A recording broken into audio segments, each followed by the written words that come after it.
بسم اللہ الرحمن الرحیم۔ ناظرین السلام علیکم، میں ہوں آپ کا میزبان صابر شاکر، وفاقی دارالحکومت اسلام آباد سے کچھ تازہ ترین اطلاعات کے ساتھ 3-4 خبریں آپ سے شیئر کروں گا۔ اسلام آباد میں کیا ہو رہا ہے، عمران خان صاحب کیا سوچ رہے ہیں، ان کی پرویز الہی صاحب سے ملاقاتیں ہوئی ہیں، کچھ اور کور کمیٹیز کے ارکان سے ملاقاتیں ہوئی ہیں، پنجاب اسمبلی کب تحلیل کرنی ہے اور اس کا مناسب وقت کون سا ہوگا۔ پنجاب اسمبلی کو تحلیل کرنے سے، خیبر پختونخوا اسمبلی کو تحلیل کرنے سے بچانے کے لیے وفاقی حکومت متحرک ہو چکی ہے، گورنر راج لگایا جائے گا، الیکشن کروائے جائیں گے، سب کو جان کے لالے پڑے ہوئے ہیں۔ اور زرداری صاحب بھی میدان میں آ چکے ہیں، کیونکہ اگر پنجاب اسمبلی اور خیبر پختونخوا اسمبلی تحلیل ہوتی ہے تو پھر سندھ اسمبلی بھی نہیں بچ سکے گی، اور وہاں سے اگر اپوزیشن نکل آتی ہے، پاکستان تحریک انصاف اور دیگر ایم پی ایز، تو پاکستان پیپلز پارٹی کا بھی سورج اقتدار کا سورج جو ہے وہ سندھ میں غروب ہو جائے گا، اور پھر ضمنی الیکشن کروانے پڑیں گے، بلکہ عام انتخابات کروانے پڑیں گے۔ اتنے بڑے پیمانے پہ ضمنی الیکشن نہیں ہو سکتا، لیکن اطلاعات ہیں کہ جہاں بات چیت جاری ہے، اس کی بھی ڈیٹیل آپ کو شیئر کرتا ہوں۔ پھر سب سے اہم خبر جو ہمارے پاس ہوگی وہ ہوگی کہ جنرل عاصم منیر صاحب نے اپنا پہلا دن آفس میں گزارا، اور اس پہلے دن میں انہوں نے کیا کچھ کیا، اور اہم تقرر، تبادلے، لسٹیں بنی، اور پوسٹنگ ٹرانسفرز ہونی ہیں، اہم عہدے خالی ہیں۔ جنرل فیض حمید صاحب رخصت ہو چکے ہیں قبل از وقت ریٹائرمنٹ۔ جنرل اظہر عباس لیفٹیننٹ جنرل، وہ قبل از وقت ریٹائرمنٹ کی طرف چلے گئے ہیں۔ 2 لیفٹیننٹ جنرل جو ہیں انہوں نے اپنے عہدے چھوڑے ہیں قبل از وقت، army chief general Asim Munir صاحب کے آنے کے بعد۔ جیسے ہی ان کا نوٹیفیکیشن ہوا تو 2 لیفٹیننٹ جنرل جو ہیں وہ اپنے عہدوں سے سبکدوش ہو گئے تھے، لیفٹیننٹ جنرل فیض حمید اور لیفٹیننٹ جنرل اظہر عباس۔ آپ سے چیزیں شیئر کرتا ہوں، لیکن سب سے پہلے سٹارٹ لیتے ہیں جو اس وقت پولیٹیکل سچویشن ہے اس سے، کیونکہ اس کا امپیکٹ آنا ہے ہر جگہ پہ۔ لاہور میں عمران خان صاحب صلاح مشورہ کرتے رہے، سارا دن کرتے رہے۔ چودھری پرویز الہی صاحب جو وزیر اعلیٰ پنجاب ہیں، ان کی بالآخر ان سے ملاقات ہو گئی، اور اس ملاقات میں کافی سیر حاصل گفتگو کی گئی۔ اور جو ایک بات بتا دوں کہ جو لوگ یہ کہہ رہے ہیں کہ چودھری پرویز الہی صاحب اور عمران خان صاحب کے درمیان یا پی ٹی آئی اور کافلی کے درمیان کوئی اختلافات ہیں، اور چودھری پرویز الہی صاحب عمران خان صاحب کی بات نہیں مانیں گے اور ان کو ڈاج کریں گے، تو یہ صرف افواہیں ہیں، یہ افواہیں ہیں، یہ ڈس انفارمیشن ہے، کیونکہ چودھری پرویز الہی صاحب پاکستان مسلم لیگ کاف اور عمران خان پاکستان تحریک انصاف یہ اب ایک دوسرے کو چھوڑنے والے نہیں ہیں، اور چودھری پرویز الہی صاحب کسی بھی صورت میں پاکستان تحریک انصاف کو یا عمران خان صاحب کو دغا نہیں دیں گے۔ یہ آپ نوٹ فرما لیں، کیونکہ اگلا الیکشن بھی انہوں نے مل کر لڑنا ہے، اور صرف ایک چیز ہو سکتی ہے، اور وہ خبر میں آپ سے ابھی شیئر نہیں کروں گا کیونکہ بیک ڈور چینل پہ کچھ معاملات چل رہے ہیں، بیک ڈور چینل پہ کچھ معاملات چل رہے ہیں، گپ شپ چل رہی ہے، اور کوشش کی جا رہی ہے کہ تمام لوگ ایک پیج پہ ہو جائیں، آن بورڈ ہو جائیں۔ آن بورڈ ہونے کے بعد یہ سارے کا سارا ایک ہی دفعہ پہ سسٹم سمیٹا جائے، اور پھر عام انتخابات کی طرف بڑھا جائے، کیوس نہ ہو کسی قسم کا، کیونکہ پاکستان کی اکانومی جو ہے وہ بہت ہی زیادہ ستیہ ناش ہوا ہے، اور نہ صرف ستیہ ناش بلکہ انتہائی ستیہ ناش ہوا ہے۔ جو کچھ پچھلے 8-9 ماہ میں جو کچھ ہوا اس ملک کے ساتھ، اور جس نے کیا تھا وہ تو جا چکا ہے، وہ اس کا ایک ہی کردار تھا، ایک ہی کریکٹر ہے، وہ جا چکا ہے، اور وہ کافی کچھ گند ڈال کے گیا ہے۔ یہ بات ذہن میں رکھیے گا، کافی گند ڈال کے گیا ہے، معمولی نہیں، غیر معمولی نہیں، بلکہ اس سے بھی کہیں زیادہ۔ تو اس لیے وہ تو اب ان کے پولیٹیکل پلیئرز کو اس بات کا اندازہ ہے، تو میرا خیال ہے کہ پولیٹیکل پلیئرز کو بھی چاہیے کہ آپس میں ایک دوسرے کے ساتھ ورکنگ ریلیشن شپ قائم کریں، اور عام انتخابات کے لیے آپس میں بیٹھ کے بات چیت کریں، کیونکہ ایک چیز یہ ہوگا گڑبڑ، جو جس چیز کو روکا جا رہا ہے گڑبڑ ہونے سے، وہ یہ کہ پنجاب اسمبلی تحلیل ہو جائے گی، خیبر پختونخوا اسمبلی تحلیل ہو جائے گی، پھر تلخیاں بڑھیں گی، اور پھر اگلے انتخابات، اصل مسئلہ ہے کہ اگلے انتخابات پرامن طور پہ ہوں، اور ایک کوڈ آف کنڈکٹ تیار کر لیں پولیٹیکل پلیئرز مل کے، اور اس کے اکارڈنگلی الیکشن ہوں، اور پھر اس الیکشن کے نتائج کو سب تسلیم بھی کریں۔ یہ اسی وقت تک ممکن ہے جب تک کہ تمام سیاسی جماعتیں مل کے آپس میں بیٹھ نہیں جاتی، اور ان کو بیٹھنا پڑے گا، اور اس کے علاوہ کوئی اور آپشن ہے نہیں۔ معاملہ اختلافات بالکل ہیں، ان 8-9 ماہ میں جو کچھ اس ملک کے ساتھ کھیلا گیا کوئی دو رائے نہیں ہے، تباہی اور بربادی ہوئی ہے، اور NRO2 جو تھا اس کا ایک کردار جو ہے وہ تو فنا ہو چکا ہے، بالکل پرویز مشرف صاحب کی طرح، کہ پرویز مشرف صاحب نے بھی یہ حرکت کی تھی،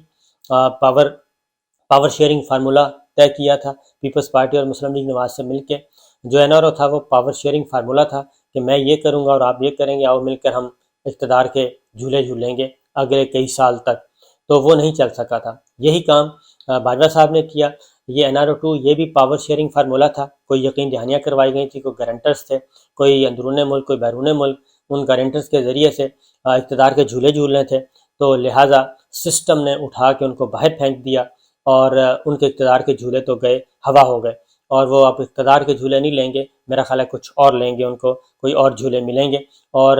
جلد بدیر یہ کام ہونا ہی ہونا ہے۔ اور اس کی ریزن یہ ہے کہ ریٹائرڈ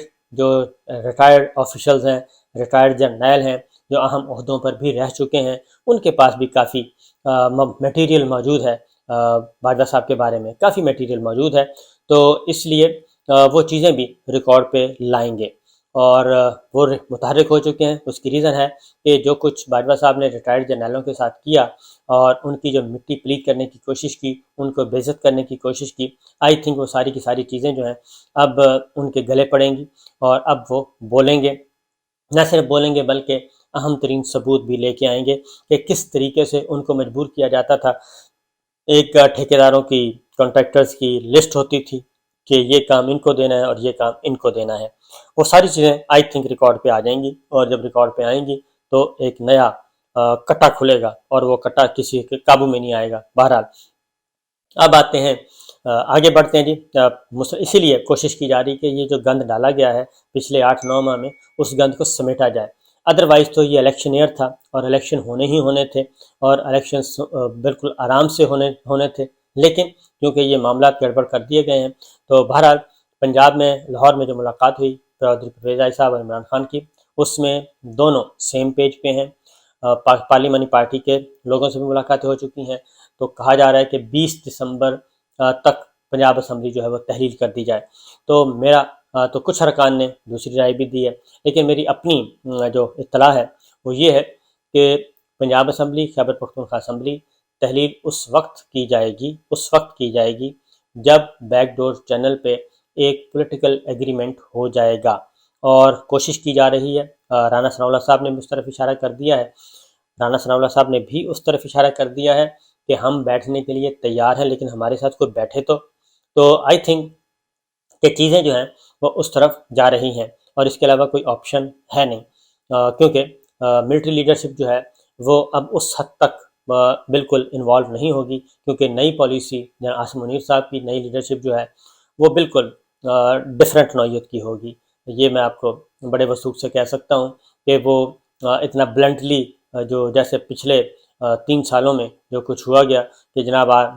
باجوہ صاحب جا رہے ہیں اور وزیر اعظم سے فرمائشیں کر رہے ہیں، مطالبات کر رہے ہیں، اس کو ہٹا دیں، اس کو لگا دیں، اس کو ہٹا دیں، اس کو لگا دیں، یہ سلسلہ اب ختم ہو جائے گا۔ اس وقت بھی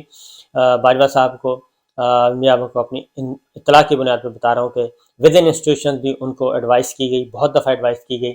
کہ یہ چیزیں جو ہیں مارکیٹ میں آ رہی ہیں، اور اس سے ادارہ جو ہے وہ متاثر ہوگا، آپ کی ساکھ متاثر ہوگی۔ اپنے سسر کے بارے میں انہوں نے ایون ان کو ان کے سسر کے بارے میں بتایا گیا، ان کو سمجھیوں کے بارے میں بتایا گیا، لیکن باجوہ صاحب کا ایجنڈا کچھ اور تھا، اس لیے انہوں نے ان تمام ایڈوائس کو، ان تمام نصیحتوں کو، ان تمام گزارشات کو درخور اعتنا نہیں سمجھا، اور ایک طرف پھینکتے رہے، اور بالآخر آخری دنوں میں دیکھ لیا کہ اس طرح کی ادارے کی طرف سے آنے والی جو انفارمیشنز ہیں، ادارے کی طرف سے آنے والی ایڈوائس جو ہیں، اگر وہ نہ مانی جائیں، مفید مشورے نہ لیے جائیں، اور اپنا ڈرائنگ روم آباد کیا جائے، تو اس کا نتیجہ آپ دیکھ رہے ہیں کہ کیا ہو رہا ہے باجوہ صاحب کے ساتھ۔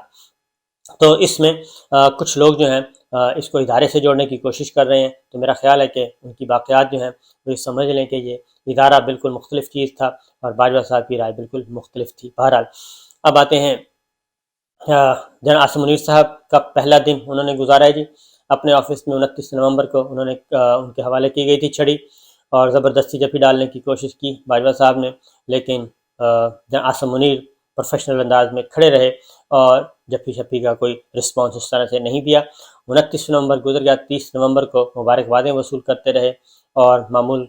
جو انفارمل ڈسکشن ہوتی رہی، تو 1 دسمبر کو وہ اپنے آفس میں تشریف لائے. پہلا دن تھا اور پہلے دن جو پوسٹنگ ٹرانسفرز کی اطلاعات مل رہی ہیں جو سورسز سے کنفرم ہو رہی ہیں وہ بتا دوں کہ ایک تو ISPR کو انہوں نے تھوڑا سا نہیں بلکہ کافی سارا انہوں نے کہا ہے کہ ISPR اپنی جو سرگرمیاں ہیں، اپنی ایکٹیویٹیز ہیں، جو ایکٹیویزم ہے اس کو ذرا تھوڑا سا نہیں بلکہ زیادہ سارا اس کو منیمائز کیا جائے گا، اور ISPR کو صرف فوج سے متعلق امور تک محدود کیا جائے گا. یہ جو ان آفیشلی واٹس ایپ گروپ بنے ہوئے ہیں، جو انسٹرکشن جا رہی ہیں، ڈائریکشن جا رہی ہیں، یہ کر دیں وہ کر دیں، پروپیگنڈا کر دیں، نہ کریں، اس کو یہ کر دیں، اس کو وہ کر دیں، یہ ساری چیزیں آئی تھنک اب روک دی جائیں گی. DG/ISPR کی تبدیلی کی اطلاعات ہیں، کنفرم ہے کہ میجر جنرل احمد شریف صاحب کو لگایا جا رہا ہے DG/ISPR. پاک فوج کے نئے ترجمان ہوں گے میجر جنرل احمد شریف. DG اس سے پہلے DG ڈیسٹو تھے، ان کو لگایا جا رہا ہے DG/ISPR. اور DG/ISPR major general Babar Iftikhar جو کہ پرموٹ ہو چکے تھے، میجر لیفٹیننٹ جنرل کو پر ترقی دی گئی تھی، ان کو کور کمانڈر کراچی بھیجا جا رہا ہے. اور کور کمانڈر کراچی جو ہیں، جو یہ امپورٹنٹ پوسٹ ہے کور کمانڈر کراچی کی، میجر جنرل بابر افتخار صاحب وہاں جا کے پرموٹ ہو کے جا رہے ہیں. تو لیفٹیننٹ جنرل سعید جو ہیں کور کمانڈر کراچی، ان کو چیف آف جنرل سٹاف لگایا جا رہا ہے. تو چیف آف جنرل سٹاف انتہائی اہم پوسٹ ہوتی ہے، اور اس سے پہلے یہاں پہ تھے لیفٹیننٹ جنرل اظہر عباس جو کہ آرمی چیف کے بہت ہی پختہ امیدوار تھے، بڑے تگڑے امیدوار تھے آرمی چیف کے لیے، اور سمری میں ان کا نام بھی تھا، لیکن ان کو ڈراپ کیا گیا کیونکہ ان کا نمبر تھا تیسرا. تو پہلا اور دوسرا نمبر جو ہے اس دفعہ سینیورٹی نہیں ڈسٹرب کی گئی، سپر سیٹ کسی کو نہیں کیا گیا. اور نمبر 1 جنرل عاصم منیر صاحب تھے، ان کو آرمی چیف لگا دیا گیا. نمبر 2 پہ ساحر شمشاد مرزا صاحب تھے، ان کو chairman joint chief of staff committee لگا دیا گیا. جنرل اظہر عباس بھی مستعفی ہونے والوں میں شامل ہیں، حالانکہ نہیں ہونا چاہیے تھا، کوئی ایسا ایشو نہیں تھا تو نہیں ہونا چاہیے تھا، لیکن ظاہر ہے کچھ ہوگا جس کی وجہ سے انہوں نے جانے کا فیصلہ کیا. اور تو ویسے بھی چیف آف جنرل سٹاف کے بعد کوئی اہم پوسٹ اور ہوتی نہیں ہے، اور ان کو یہاں سے تبدیل کرنا ہی کرنا تھا، تو لہٰذا وہ بھی مستعفی. اگلے جو نمبر 5 پہ تھے جنرل فیض حمید صاحب، وہ بھی مستعفی ہو چکے ہیں، قبل از وقت ریٹائرمنٹ لے چکے ہیں. جنرل نعمان نے نہیں لی، اور جنرل نعمان وہ NDU میں اپنی ذمہ داریاں ادا کر رہے ہیں کیونکہ وہ پہلے ہی زیر عتاب تھے، اور اس لیے وہ آرام سے بیٹھے رہے ہیں اور اپنی مدت پوری کر کے جائیں گے اپریل میں. تو بہرحال یہ 3-4 پوسٹنگ ٹرانسفر ہوئی ہیں. جنرل سعید جو ہیں کور کمانڈر کراچی، ان کو چیف آف جنرل سٹاف لایا جا رہا ہے. تو I think chief of general staff کے طور پہ وہ بہت تجربہ کار ہیں، سب سے آئی تھنک جو اس وقت کور کمانڈرز موجود ہیں سینیورٹی میں، تو وہ کافی وسیع تجربہ رکھتے ہیں. DG رینجرز رہ چکے ہیں کراچی میں، جو میجر جنرل سعید تھے اس وقت بلال اکبر صاحب کے پاس بعد گئے تھے، میجر جنرل سعید گئے تھے ادھر. تو میجر سعید اس کے بعد پرموٹ ہوئے، پرموٹ ہونے کے بعد پھر وہ کور کمانڈر کراچی بھی رہ چکے ہیں. اب کراچی میں ہیں. اس سے پہلے وہ NDU میں اپنا پریزیڈنٹ کے طور پہ کام کر چکے ہیں، تو اب وہ واپس آ جائیں گے چیف آف جنرل سٹاف کی پوسٹ پہ. یہ کافی امپورٹنٹ پوسٹ ہوتی ہے، اور یوں کہہ لیں کہ آرمی چیف کا یہ رائٹ ہینڈ ہوتے ہیں جی، جو GHQ میں بیٹھتے ہیں. تو بہرحال یہ کچھ خبریں ہیں. اور پھر لیفٹیننٹ جنرل شاہد امتیاز صاحب کو کور کمانڈر پنڈی لگایا جا رہا ہے. یہ پوسٹ خالی ہوئی تھی ساحر شمشاد مرزا صاحب کی سیٹ انہوں نے خالی کی تھی. اسی طریقے سے لیفٹیننٹ جنرل کور کمانڈر جو بھاولپور ہیں وہ بھی سیٹ خالی ہے فیض حمید صاحب کی، اس کے لیے بھی نام آ رہے ہیں، لیکن ابھی تک چونکہ کنفرمیشن نہیں ہے اس لیے یہ 3-4 نام کنفرم تھے. باقی دیکھتے ہیں جی کیا ہوتا ہے. یہ تھیں اب تک کی اطلاعات. اجازت دیجیے، اللہ حافظ.